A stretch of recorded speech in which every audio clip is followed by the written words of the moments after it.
পুরো একটা যুগ বা 15টা বছর 16টা বছর আসলে গণহত্যার একটা পিরিয়ড হিসাবে বাংলাদেশে না গোটা বিশ্বের মানচিত্রে তারা এটাকে সেট আপ করে দিয়ে গেছে।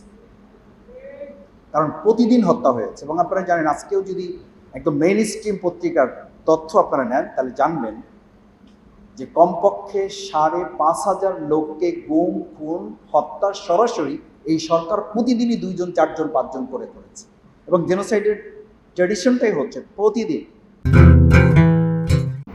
2013 সালের 5 এবং মে যে গণহত্যা হয়েছে এটার সাথে একটা শব্দ যোগ করা হয়েছে সিলসিলা।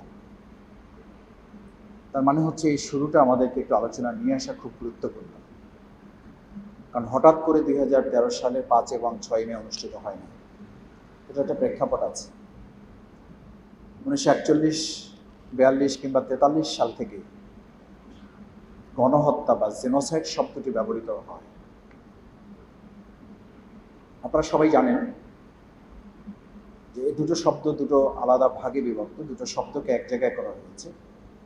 একটা জেনোস শব্দ যেটাকে আদর্শ, বর্ণ, গোত্র এটাকে মিন করা হয়, আর সাইড অর্থ হচ্ছে তাকে মেরে ফেলা।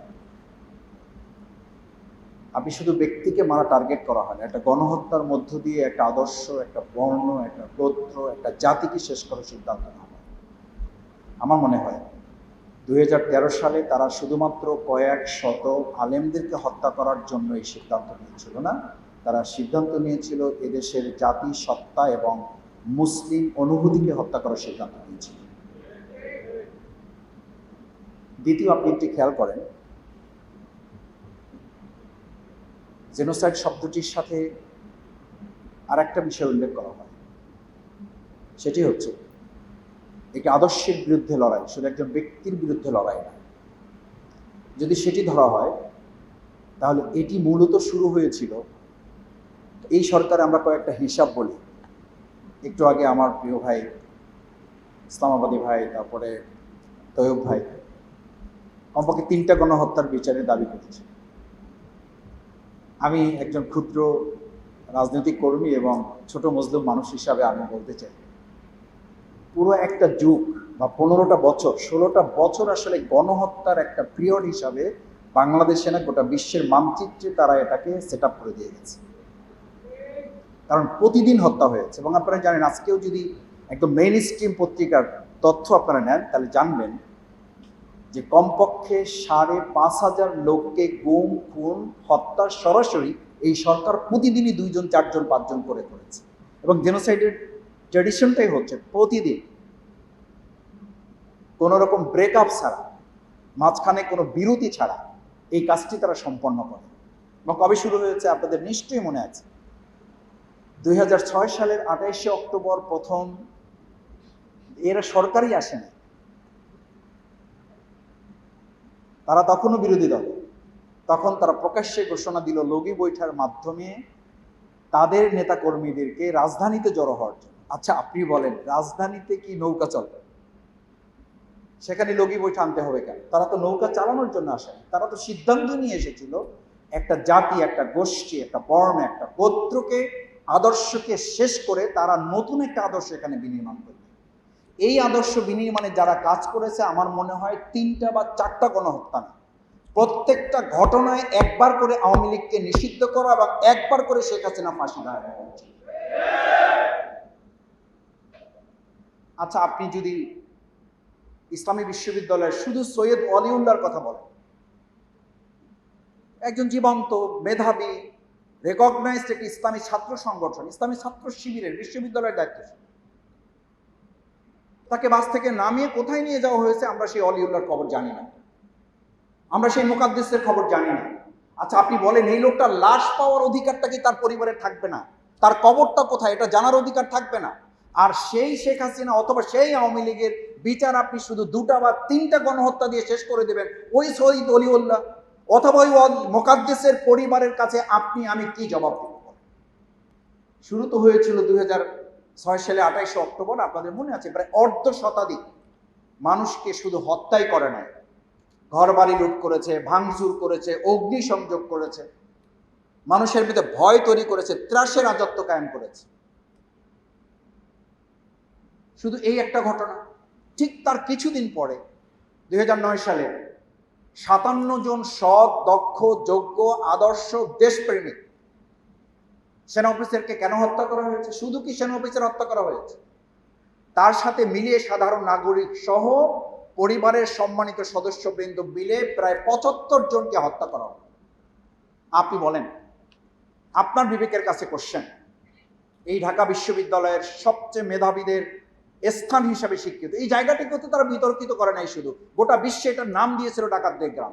সেই ডাকাতদের গ্রাম হিসাবে তারা পরিচিত করেছে, সেই ডাকাতদের গ্রামের ভিলেনদেরকে আর ঢাকা বিশ্ববিদ্যালয়ে প্রবেশ করতে না দেওয়াটাও আজকের 36শে জুলাইয়ের দাবির মধ্যে অন্তর্ভুক্ত হওয়া উচিত।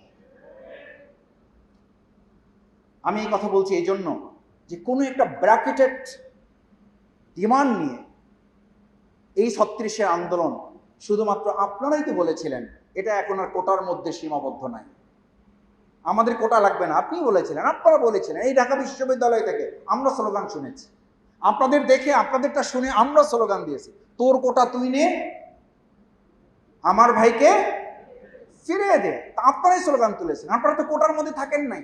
কেন থাকেন নাই? থাকেন না এই জন্য যে এই সরকারের সাথে, ওই ফ্যাসিস্টদের সাথে, ওই স্বৈরাচারীদের সাথে আসলে শুধু কোটার সম্পর্ক ছিল না, গোটা একটা দেশ, একটা জাতিকে তারা গণহত্যার পটভূমিতে পরিণত করেছে।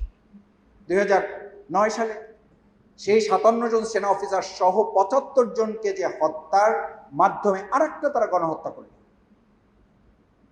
আপনাদের মনে আছে তাদের রাগটা কোথায় ছিল, তাদের ক্ষোভটা কোথায় ছিল, দুঃখটা কোথায় ছিল, এটাও কিন্তু আমাদের বোঝা উচিত। তারা তাদের ভাষায় এই জাতির পিতা হিসেবে আমাদের উপরে চাপিয়ে দিয়েছিল একজন প্রেসিডেন্টকে।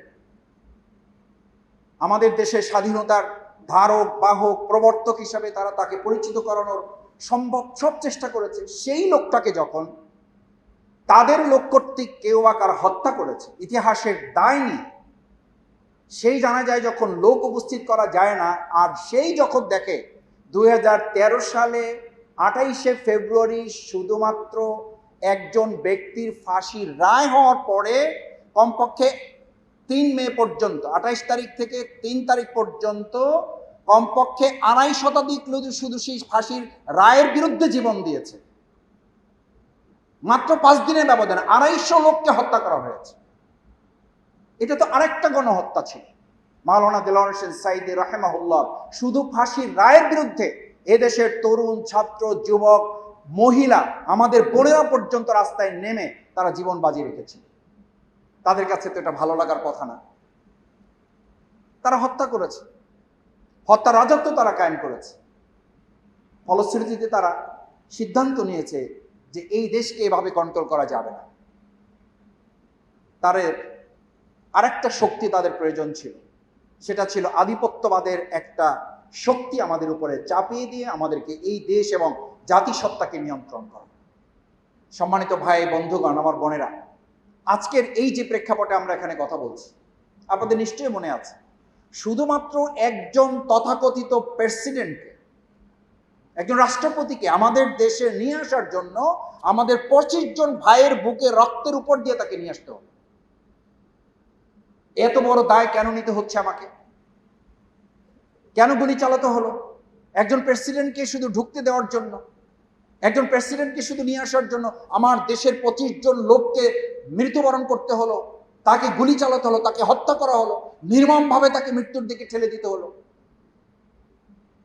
এই তো মাত্র কিছুদিন আগে তো 2021 সালে আমাদের তো এই পরিণতির দিকে যেতে হয়েছে। আরেকটা চতুর্থ গণহত্যা ছিল আমাদের তো গণহত্যার আরো পরিচয় আছে। আমাদের তো একটা, দুইটা, তিনটা, চারটা, পাঁচটা না। আমরা যদি গণহত্যার আরো চিত্র আপনাদের, শুধু ইতিহাসের ধারাবাহিকতাগুলো যেহেতু সিলসিলার কথা বলা হয়েছে, এই সিলসিলায় যদি আমরা যাই তাহলে তো আপনি আরো খেয়াল করবেন যে বাংলাদেশ জামাত ইসলামী দেশপ্রেম এবং তার দায়বদ্ধতা নিয়ে যখন টিপাইমুখবাদের বিরুদ্ধে আমরা কথা বলা শুরু করলাম, আপনারা স্লোগান তুলেছিলেন এই ঢাকা বিশ্ববিদ্যালয়তে, দিল্লি না ঢাকা, ঢাকা ঢাকা। আমরা সেই কথা বলেছিলাম 2010 সালে, 2009 সালে, 2008 সালে। আমাদেরকে যখন সূক্ষ্ম অথবা স্থূল কারচুপির মাধ্যমে হারিয়ে দেওয়া হলো, পরাজিত করা হলো দেশপ্রেমিক ইসলামপন্থীদের, তারা মনে করলো সব শেষ, আমরা যখন এই টিপাই মুখবাদের বিরুদ্ধে রাস্তায় নামলাম, লক্ষ জনতা এটাকে সমর্থন দিয়ে যখন গণসমাবেশে পরিণত করলো, তারা মনে করলো এটাকে থামিয়ে দিতে হবে। আপনাদের মনে আছে আজকে বাংলাদেশ জামাত ইসলামীর সাবেক ভারপ্রাপ্ত সেক্রেটারি জেনারেল এবং সহকারী সেক্রেটারি জেনারেল এটিএম আজহারুল ইসলামের বিচারিক কার্যক্রমের শুনানি শেষ হয়েছে। সেখানে আইনজীবীর পক্ষ থেকে বলা হয়েছে যে জামাত ইসলামী এবং বিএনপির কয়েকজন গুরুত্বপূর্ণ নেতৃত্বকে সিন্ডিকেটেড রায়ের মাধ্যমে তাদেরকে বিচারিক হত্যাকাণ্ড চালানো হয়েছে। এই হত্যাকাণ্ডগুলো যদি এক জায়গায় করা হয়, এটাও একটা গণহত্যার চিত্র আমাদের সামনে তুলে ওঠে। একটা জাতি, একটা গোষ্ঠী, একটা গোত্র, একটা বর্ণকে, একটা আদর্শকে হত্যা করার জন্য মূলত এই ব্যক্তিগুলোকে হত্যা করা হয়েছে। একটা দেশের অস্তিত্বকে বিলীন করে আর একটা দেশের অস্তিত্বকে এখানে প্রতিষ্ঠা করার জন্যই মূলত এই হত্যাকাণ্ডগুলো তারা বিচারিক হত্যাকাণ্ডের মাধ্যমে তারা শেষ করেছে। কারণ তারা জানতো এই হত্যাকাণ্ডগুলো স্বাভাবিক প্রক্রিয়ায় করলে দেশকে তারা ট্যাকেল করতে পারবে না। আমার প্রিয় ভাই এবং বন্ধুগণ, সেটা আমাদের জন্য আরেকটা গুরুত্বপূর্ণ হত্যাকাণ্ড শুধু নয়, এটা গণহত্যার আরেকটা প্রেক্ষাপট। 2024 সাল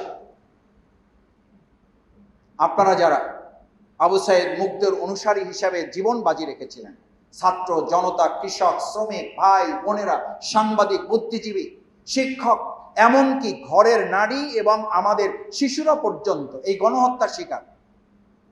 এই শিকারের ধারাবাহিকতার অংশ মাঝখানে 2013 সালের 5 এবং 6 মে